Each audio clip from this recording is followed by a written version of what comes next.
Assalamualaikum warahmatullahi wabarakatuh. Nama saya Koyan Chandana dengan NIM 240 244 1010 dari kelas AB.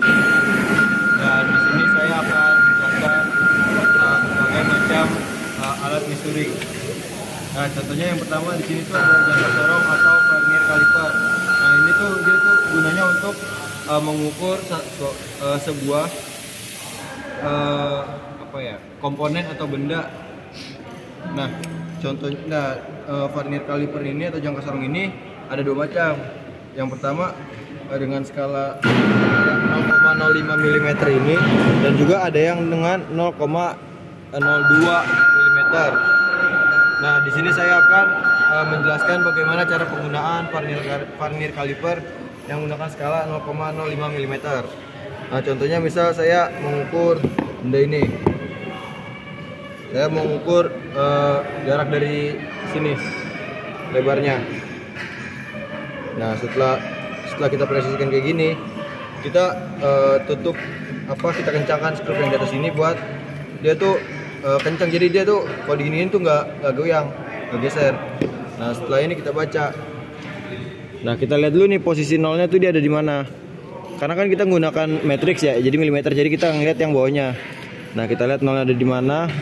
Berarti dia ada di 4, ada sekitar 4 lebih 1, jadi 41. Nah, kita cari nih yang sejajar mana dari 0 sampai 9 ini lagi. Standar video ya, Anda di awal menjelaskan. Nah, ini tuh saya mau ngapain. 5. Kemudian jadi ini kelengkapan udah oke. Kan? Dari helm.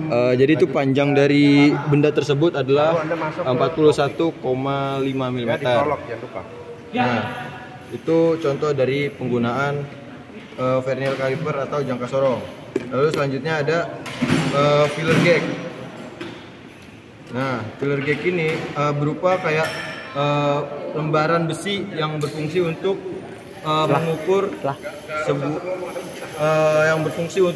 mengukur celah atau rongga dari sebuah komponen. Contohnya itu kayak misal mengukur celah dari ring piston atau seal. Contohnya tuh kayak nah, sini ada nih. Nah, sini kan ada nih. Ini kan ada celahnya nih. Nah, itu bisa kita ukur menggunakan filler gauge ini. Nah, kita itu memakai manual kalau filler gauge. Jadi kita coba satu-satu. Nah, kita coba pas-pasin aja dulu sampai dia tuh bener-bener seret. Nah, karena ini kan dia kedalaman dari si celahnya ini kan juga nggak terlalu dalam ya, jadi kita harus bisa cari yang presisi. Nah, ini kan masih ada longgar, berarti kita cari yang agak tebelan.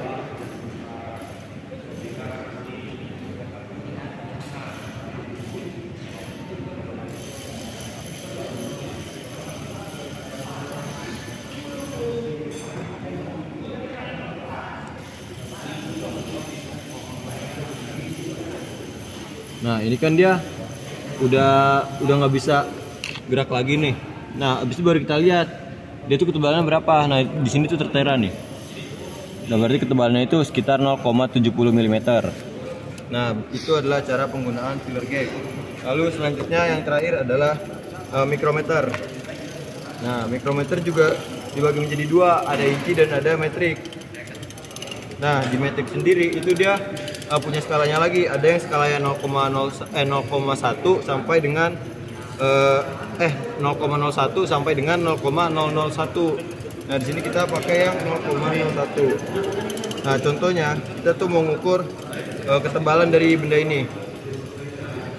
Nah, caranya kita masukinnya dulu.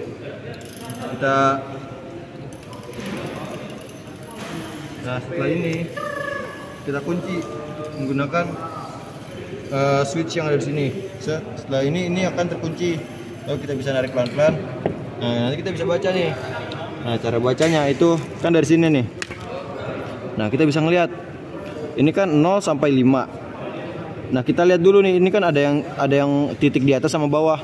Kita lihat dia tuh nyentuh di garis yang ini nih. Itu di mana? Di atas atau di bawah? Nah, ini kan kalau dilihat ini sebenarnya tuh dia di atas. Tuh di atas kan. Nah, dari sini berarti itu dia 5, karena tuh kalau misalkan di yang atas tuh dia 0, kalau yang di bawah itu 0,5 belakangnya. Nah, kita lihat nih, kita balik lagi kayak yang awal. Dia ini garis yang ini tuh dia lurus sama mana? Nah, ini kan dia sama 45, setelah 45 itu kan 1, berarti 46. Jadi ketebalan dari benda ini sekitar 5,46 mm. Ya, sekian penjelasan dari 3 measuring tools yang sudah saya jelaskan tadi. Apabila ada salah ucap mohon dimaafkan. Wassalamualaikum warahmatullahi wabarakatuh.